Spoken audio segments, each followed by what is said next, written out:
Hi, this is Danielle, and this is my story, I guess.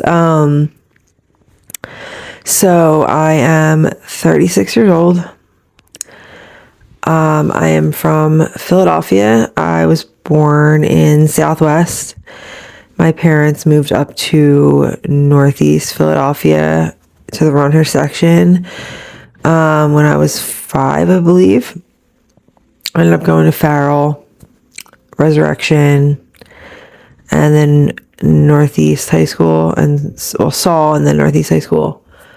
My parents were divorced by the time I was 7. I was always the friend that kind of pushed the envelope. I was the one that was just I tried everything first, even though my friends were always like, you don't gotta do all that. I was just like, no, let's do it. I was the one that stole the car first, and any friend that dared me to do things, or had an idea to do the things. I was the one that was like, I'll do it, we'll do it. I'm not really sure why. Probably because I was just a fucking flaming dork, and my mom was also gay, and I didn't have a lot of money, and I didn't have nice clothes, and but what I did have was a house and an alcoholic mom that didn't care if we partied there, and an alcoholic mother would also buy me and my friends cigarettes and alcohol on Friday and Saturday nights, and a big enough house to party at with a big enough backyard and a pool table, and we would get whacked there every weekend, and that's kind of where everything started. Everyone rocked out at my house growing up on the weekends, and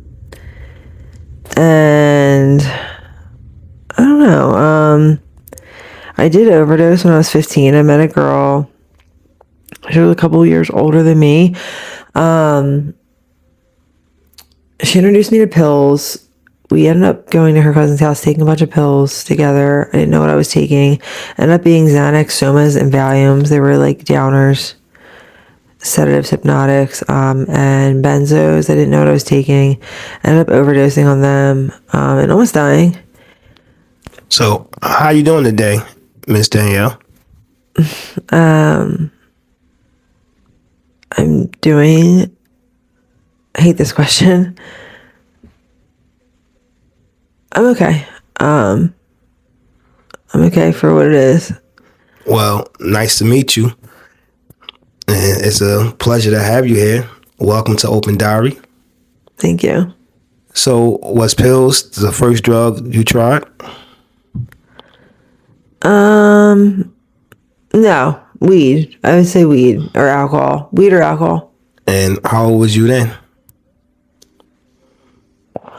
Probably 8, 9 years old. Or actually probably cigarettes.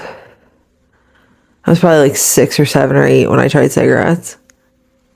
And over time, you graduated to harder drugs? Yeah, alcohol, weed. I remember with my sisters and stuff, and the girls and the brother of the girls that we used to get taken to school with, we would take some of their ADHD medicine, like Ritalin and stuff like that. We were super young, and Coricidin, the cough pills. We were young. We were super young. And what current drugs are you using now? Now I am addicted to, sadly, trank dope, crack, and benzos. And how much drugs would you say you use a day? Currently, probably 5 bags of dope a day. I smoke a lot more crack than anything. I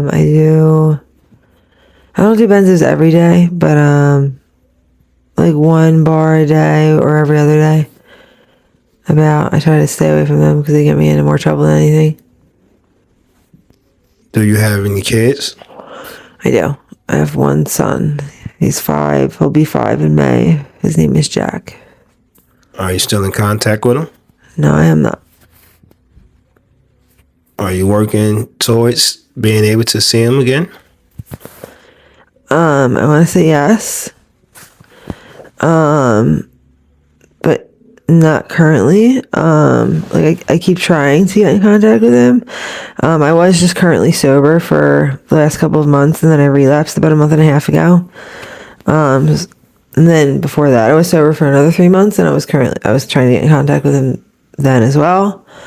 And then I relapsed again. So every time I'm sober, I'm trying to actively get in contact with him, and then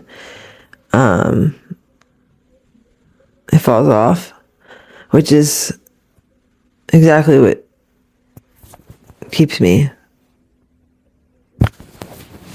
getting high again, because I can't wrap my brain around why my son's father keeps him from me, considering I kept my son from his dad for safety concerns, like legitimate safety concerns. I got a PFA on my son's father for a year, and then I had an additional one on him for 4 years. And the first one consisted of me having it on him for his father attacking me and not handing my son to me. I was begging my son's father to hand my son to me, and he threw me into the bathtub and hit my son's father, or he hit my son's head on the door frame of the bathroom. This was all listed in the initial PFA. All of this. I'm so sorry to hear that. What does a regular day look for you in Kensington? Well, wait, let me go back to this really quick, because let me just finish this really quick, because it's so important. Having that PFA was monumental, and it's like I can't understand.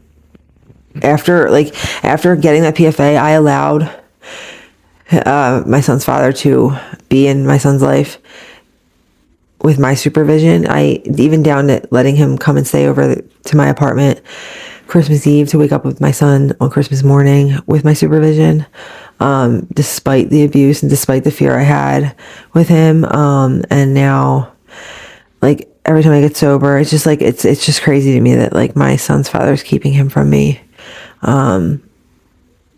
despite, like, me getting sober. And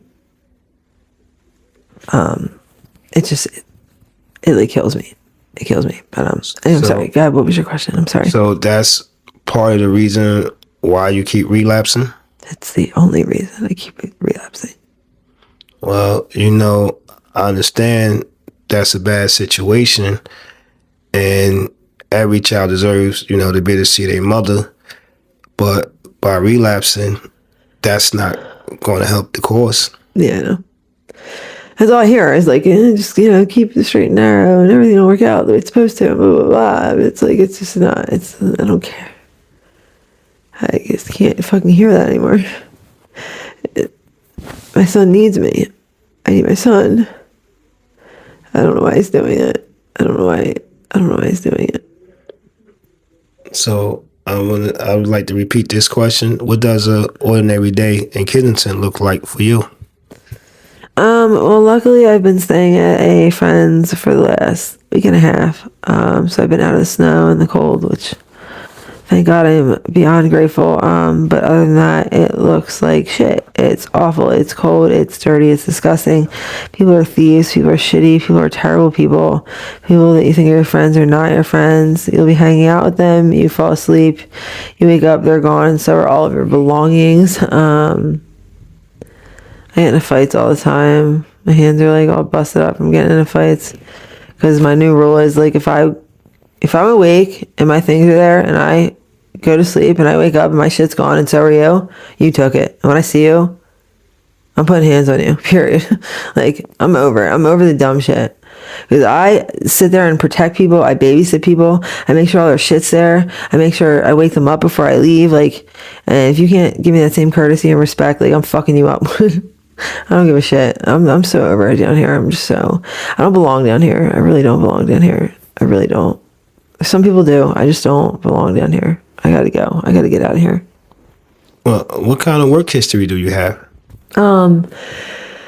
So, like I told you earlier, I was an EMT for a long time, for like 8 years. I went to paramedic school. I was a waitress for a long time. I owned a cleaning business for years. I made a lot of money doing that. I was sober for 5 years. I relapsed right before my 5 years. Even like I had a dog walking company. Like I was always like an entrepreneurial type of. Wow, you got a lot of skills. It's not too late to turn it around and go back to doing what you like to do. I don't know. It's just, it feels like this recovery is different. You know what I mean? Like the recovery I had when I got the 5 years was different because before I wasn't grieving the loss of the love of my life. I mean, I wasn't grieving the loss of like my child that I lost. Like this is different. This is different this time. And it's unfortunate them things happen, but what are you planning on to do better to make the situation better for you? So this morning I was actually supposed to go to a program, and the person that was supposed to take me got angry with me because I was taking too long to go. He had to go drive for Uber for a couple of hours before we went, and I was taking too long where we were at. So he told me to come pick me up at 10, where we were at, and I waited, and he wasn't there. So when I get off the phone, or when I'm done with this interview, actually with you, I'm going to contact him on your phone because my phone is at his house. And I'm going to get squared up, and I'm going to be there in the morning. Because my goal was to be there today. And I'm really upset that I'm not there today. I just have no choice now to get there. I can't get there today now because it closes at 5. So as long as it's okay with you, I'm going to contact him. And Sure, that's no problem. Thank you. I'm rooting for you. Thank you, bro. Thank you. Because I know you could do it. And hopefully next time, or if it's the next time that we do an interview, you could come back and give, your recovery story, your success story. Fuck yeah, man. And you decided to go into rehab because you're tired, or what brings on these changes that you want to make? I just want my son back. I don't care about anything in life besides him. I don't know how to care about anything in life besides him. Nothing in life matters besides him. Nothing. The house, the car, the job, nothing in life matters besides my son. Period. Nothing. Well, I understand that, but when I ask you why you want to do this, my opinion is that even though you want your son back, but you have to do this for you first. Do you understand that? No, I don't, because my best friend actually used to say this when she first got sober. She's like, I can't do this for myself first because I hate myself. I have to use other things first as my motivation. And I just remember her saying that making so much sense. So I can't do this for myself. I have to do it for him. So what happens if you go to rehab and you straighten out, and when you come out, things don't go as planned, or things don't go as fast as you want them to go where you could see your son? How would you stop from relapsing? Well, that's what it's been the last 2 times.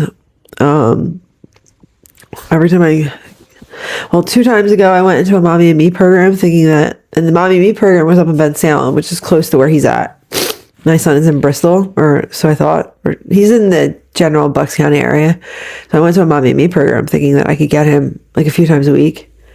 And I was so excited, like thinking that was going to be the thing, because I talked to my son's dad's girlfriend at the time, and she was like, yeah, you can get him. Like, everything's going to be fine. There's not going to be a fight in you seeing him. Just go to detox. Everything will be great. And I did, and called and called and called and called and called and called, and they blocked the number. And I was like appalled that even happened. So I went and I continued at the Mommy and Me program, and it killed me more and more every day because there's kids everywhere. And I ended up going to work, and then one day I left and just got high. But so then the second time around, which was this time, second thing happened too. I relapsed right around the same exact time. Well, It's just like I'm not getting anywhere. It feels like well, you have to. I understand that I have to be patient. It's going to take 6, 7, 8 months. I have to be patient. It's just hard, man. It's hard. It's hard. It's really fucking hard. I miss him so much. But I have to wait. I have to figure out some type of way to find acceptance in all of this. I have to. It's very difficult. It's extremely difficult. And none of my family helps. It's like none of my family like thinks to like, you know, like hit him up and go, yo, Anthony, like, don't you think it would be fucking like really nice for like your son to like see his mom? Like they don't think to say that on their own. Like it's not even like I can hit them up and be like, yo, hey, Anthony, it would be monumental for Danielle to see her son for her recovery. Like as a parent, I would say that to my kids' baby mom or baby dad on my own. You know what I mean? Like I can't believe that I would even have to mention that to say that. But even if I do mention that to them, they would be like, no, I'm not getting involved. No, it's not my problem. That's literally the type of shit my dad has said. No, it's not my problem. Not getting involved. Like what? What do you mean it's not your problem? It is your fucking problem. So you need to get involved. So you believe that you having your son, that would be the only thing that would keep you sober? Absolutely. I know that sounds crazy, but yeah. And he might be a big part of your sobriety, but it's things that you have to work on within yourself. I know there's a lot of things I have to work on. I know that, but I've made things so much easier. I've raised him by myself for 3 years, bro, for 3 years. There's a trillion things I have to work on, but having it by my side, just knowing that I have it back in my life, would just make everything feel like they're falling back into place. And what's some things that you like doing when you are sober? Being with him. That's it. I just want to be with him. I'm not joking. I'm obsessed with my kid. I'm so obsessed with him. That's all I do is hang out with him. I like taking him places. I like going to do it. I like going to the playground. I like playing basketball with him. I like playing t-ball with him. I like playing with him. I like painting with him. I like. So let me ask you a question, Danielle. What would you say to some of the people that's watching this video that feels like if your son is your world, why would you get high and take a chance to not be in his life? What would you like to say to them?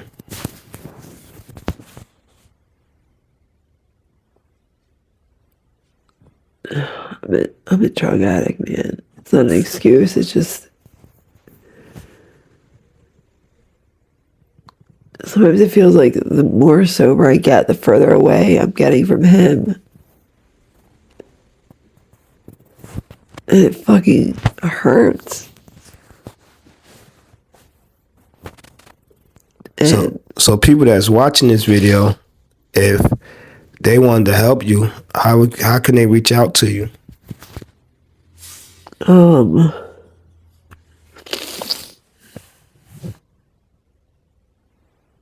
How can they reach out to me? I mean, I have email. My email is 215morrisdanielle.dm@gmail.com. I have Facebook, which is Danielle Morris. It's a picture of me and my son holding hands from behind. Could you repeat that Gmail again? Yeah, Morris Danielle 215 Morris Danielle.dm@gmail.com. And shit, I forgot the other one. But either way, like I need help. I'm going into rehab. I need help getting into a recovery house. I need money getting into a recovery house, like really bad. I don't have the money to get into them, so like help getting into a recovery house would be like really great. Like if anyone has any help, donations, like for me to get into a recovery house, like to start me off, that would be great. And freaking really helpful. Like really freaking helpful. Like if you want to even start like a GoFundMe or something, or like that would be fantastic. But yeah, that would be really, really, really, really, really extremely helpful, because I don't have the money for it, and they put you like, they don't really like, they put you on back rent, and if you don't have the rent, they kick you out. And I don't have the money right this second, and I got to go to rehab, and I don't have any family that's gonna just put up rent for me. And yeah, I don't know. That's the best way that anyone could help me right this exact second, so I can just start my recovery journey all over again. And Well, help me pay for a lawyer too. Well, what would you do different this time to not leave the recovery home if you was able to get back in one? What would you do differently? Honestly, too, if I had a lawyer, maybe that's a way like you guys could help me, because I don't know what to do in terms of getting my son back. If anyone has help with a lawyer, or if I could get donations for like a good lawyer to help me get my son back, or put me in that direction, that would be really fucking helpful too. That would be amazing. Well, for the people that's watching this video, when y'all drop comments, if y'all have some resources that can help her get back into a recovery house, we would love to, read them and help her out, because she deserves it. So for people that's judging you that watch these videos, what would you like to say to them? What kind of message would you like to give to them? I don't really care about people that judge me. I hope to God that your child or your best friend or somebody you love never goes through something like this. And if they do, I pray to God that they end up finding someone like me, or someone like yourself, like Jay here, to help them along the process, because there's too many people out there that don't have people to turn to, that struggle with shit like this, because they're terrified. They don't know what to do. They don't know who to speak to. I know that was me for a long time. I didn't know who to talk to. I'm the only addict in my family. I had no idea who to tell. I had no idea who to talk to. I felt like an idiot. I felt like the outcast, and I thought something was wrong with me, like fundamentally as a person, and there's just not. And I don't know. We're not bad people, man. We're great people. We're some of the smartest people I've ever known. We're just a little fucked up, and we all are, in one way or another. Well, family, y'all heard it from her first. She don't know where to turn, and she's willing to get help. But I just need you to understand, Miss Danielle, that you have to help yourself also, and you have to definitely work on yourself and want it more for yourself before you can actually raise a child. And my opinion, and I could be wrong, I just don't believe that you just get your child back will keep you in sobriety. It's things that you have to work on. But I wish you, well, and hopefully over time you turn this around and you reunite back with your child. Thank you. So before we end this video, is there any other message or any other thing you want to say to the supporters or viewers that's watching this video? No, not really. Just thank you guys. Thank you, Jay. Glad I met you. It's crazy, small world, who you are and who, you are to me, and who I know and who our mutual friends are. Thank you for supporting me, and I love all of you. I love my son, Jack. I love my best friends, Rachel and Jenna. I love Brooke. I love Alyssa. I love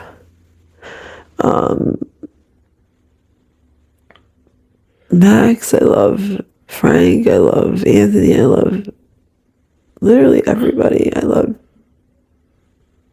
all of you, and Well, I'm getting help.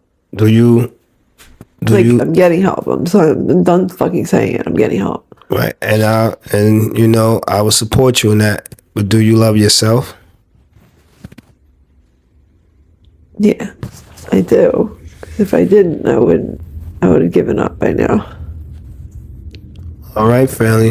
Yeah, I heard her. I know So, I know I don't belong here. I know I don't belong down here. I know that. I know that I'm too good of a person. Like, I know that I'm a good fucking person. I know that I'm a great person. I know that my character is different than the fucking people out here. I know that much. I know that. well, Miss Danielle, you know, nobody is better than others, and we're not here to judge of whose character better.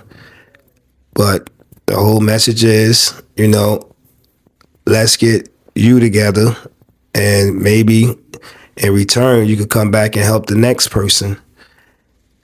And with that, we all gonna keep you in our prayers, and hopefully you do the right thing and really go into rehab tomorrow. Absolutely. And we look forward to doing a follow-up when you come out Absolutely. and get your success story. Absolutely. Okay, family, Got my word. we gonna close this video until the next, you know, time on Open Diary.